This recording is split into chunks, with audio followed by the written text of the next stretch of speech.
नमस्कार। तो अब योग वशिष्ठ का अब अगला, अभी तक ये था कि विश्वामित्र जी दरबार में आए थे और उन्होंने कहा कि भाई मुझे राम चाहिए वो यज्ञ वगैरह कराने के लिए। तो राम जी जो है वो 16 साल के थे। पिताजी ने उनके थोड़ा सा संशय व्यक्त किया, और दूसरी तरफ क्योंकि राम पूरा तीर्थ स्थान वगैरह घूम के आए थे और उस कारण से उनके अंदर कुछ बदलाव आए थे जिसकी वजह से ये चिंतित थे।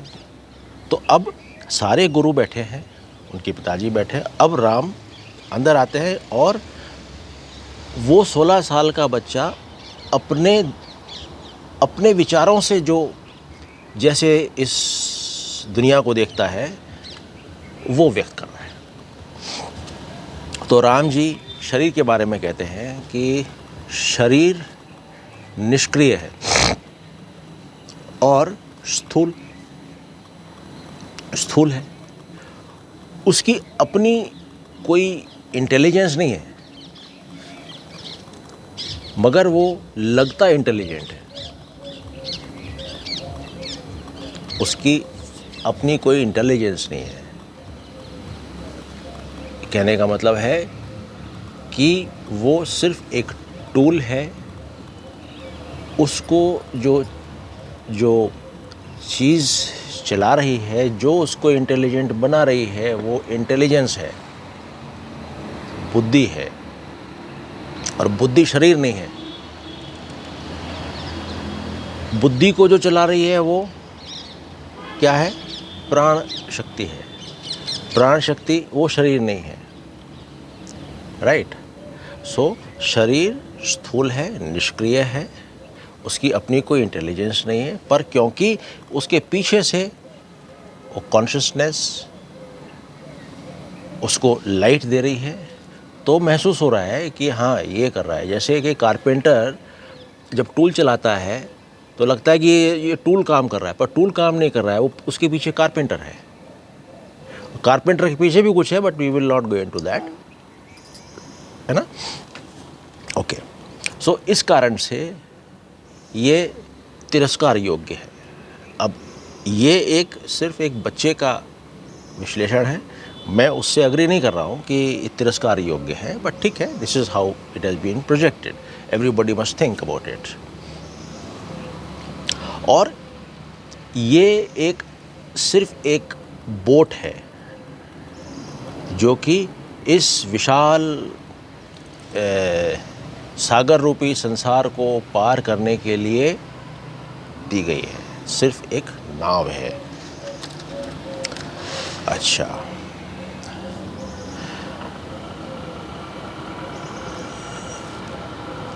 इसके अंदर कई सारी बीमारियां हैं, बीमारियों का घर है,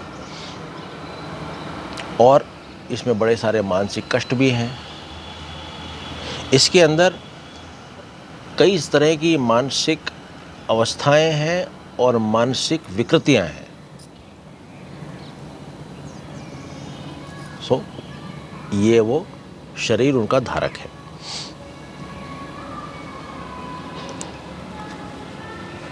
और ये जिसको हम कहते हैं मृत्यु, ये मृत्यु बड़ी कठोरता से उसी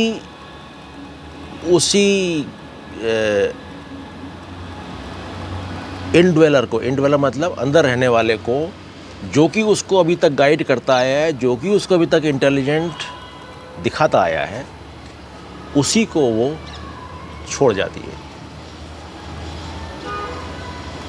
Isn't it? और इन चीज़ों की ये जो खुसूसियतें बताई गई हैं शरीर के बारे में, इनको जानते बूझते भी व्यक्ति वेल्थ और पावर्स को एकत्रित करता है। ये तो हो गई शरीर के बारे में बात। Now let us come to childhood. बचपन के बारे में भगवान श्री राम नहीं, वो उस 16 साल के बच्चे का क्या वो है।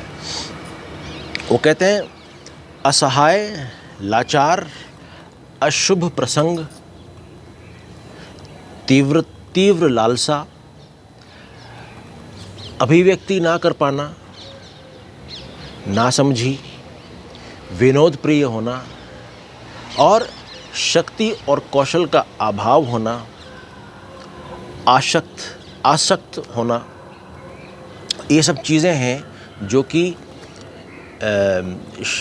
बचपन को डिफाइन करती हैं। When we say it is helplessness, mishaps, cravings, inability to express oneself, utter foolishness, playfulness, inability and weakness, ये चाइल्डहुड। अभी इसकी जो तुलना की गई है ये उस जानवर से की गई है जो कि परबस है, असहाय है, उससे की गई है। बताया गया है कि बचपन में उसके चारों तरफ, बच्चे के चारों तरफ जो भी घटनाएं होती हैं, जो भी चीज़ें होती हैं, उनसे वो कंफ्यूज होता है और उस कंफ्यूजन के कारण उसके अंदर फैंटेसीज, उसके अंदर कल्पनाएं जागने लगती हैं और कल्पनाओं के साथ साथ फिर डर भी जागता है है ना। अच्छा, क्योंकि बच्चा बहुत ही इम्प्रेशनेबल है, यानी कि संस्कार ग्रही है, यानी सरलता से प्रभावित होने वाला है। सब शब्दकोश में देख के लिखना पड़ता है,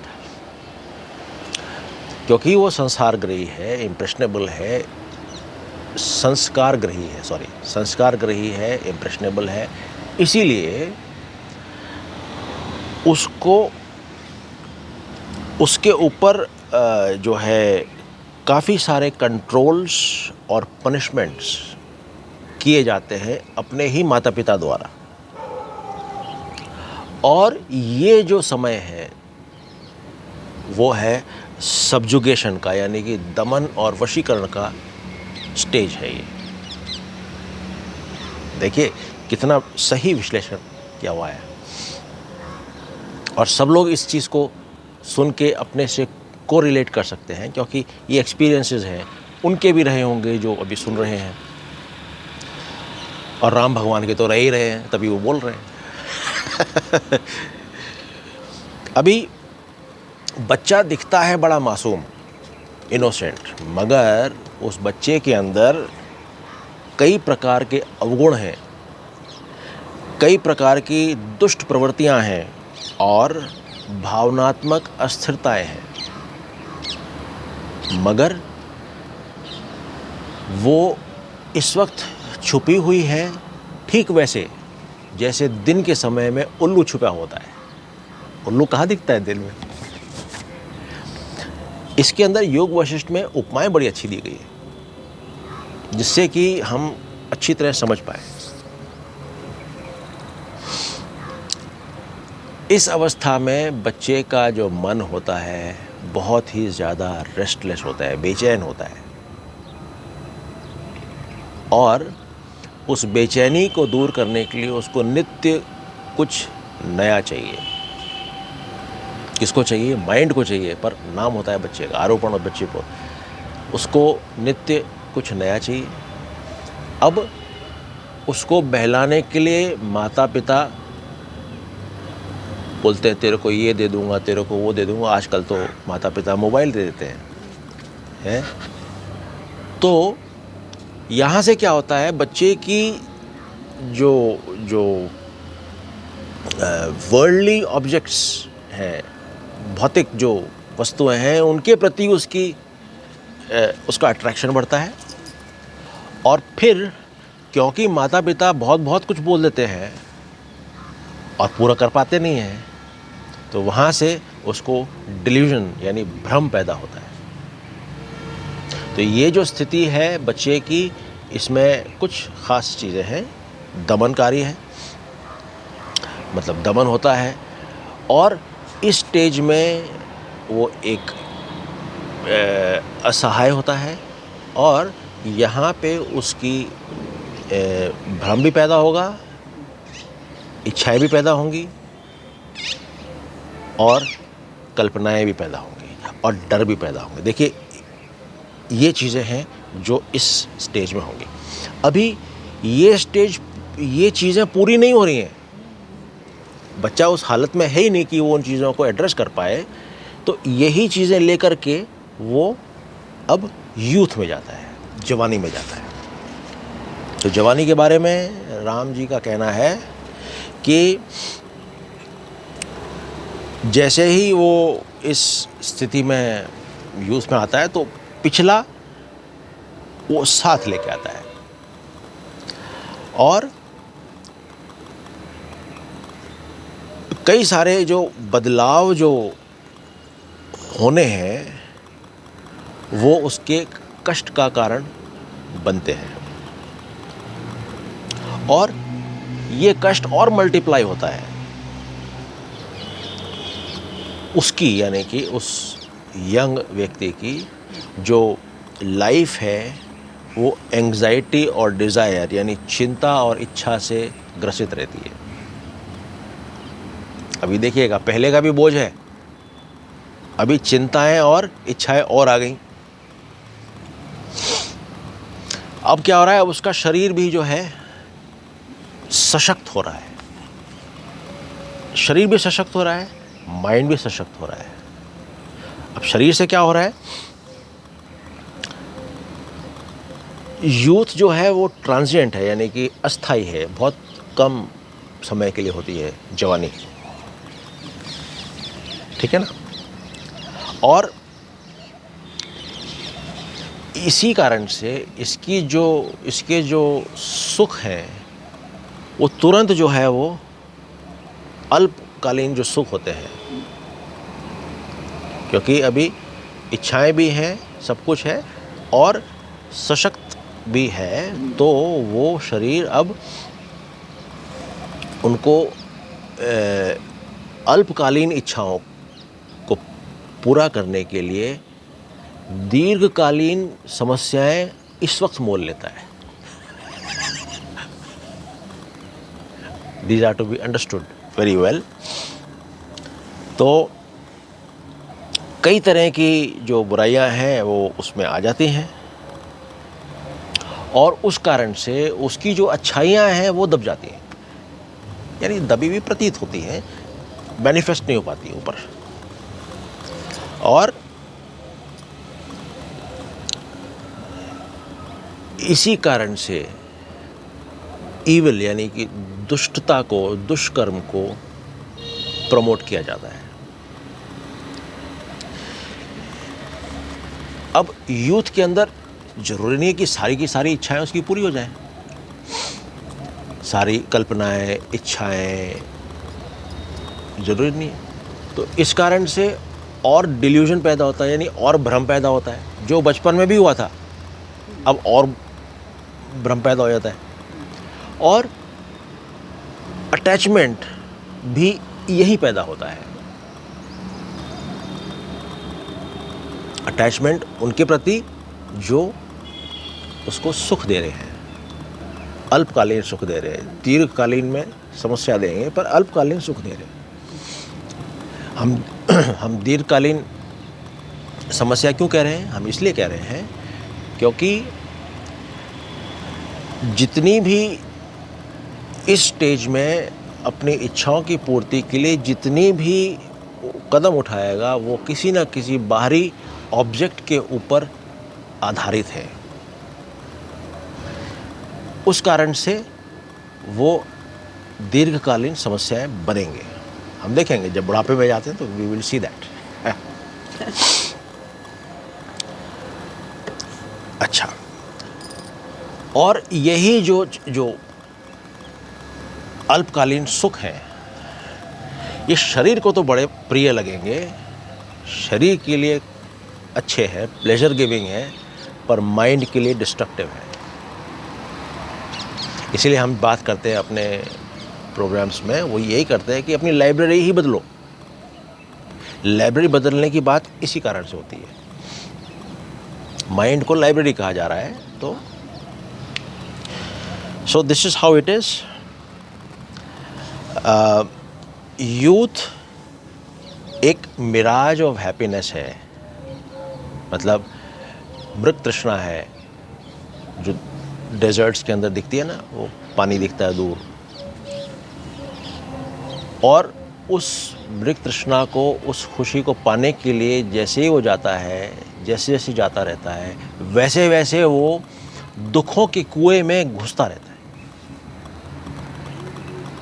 ऐसे करके बताया गया है इसके अंदर, कितना प्यारा तरीका है।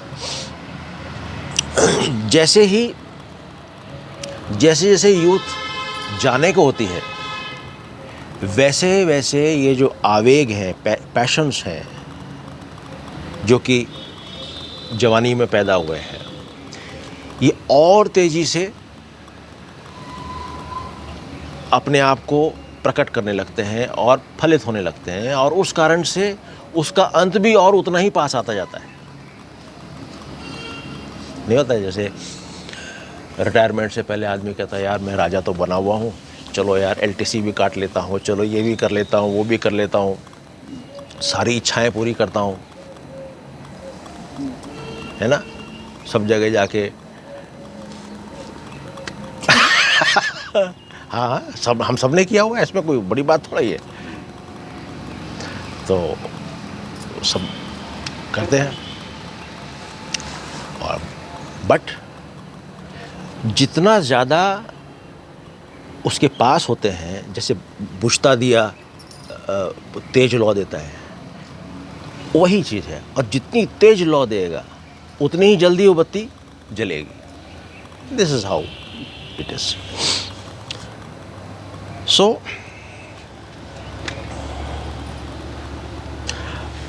अभी इसके अंदर ये कहा गया है कि one not falling to evil of youth is adorable, यानी कि जो व्यक्ति इस यूथ, इस जवानी के जितनी भी ये समस्याएं हैं उनके अंदर नहीं ग्रसित होता है, तो वो आदर योग्य है।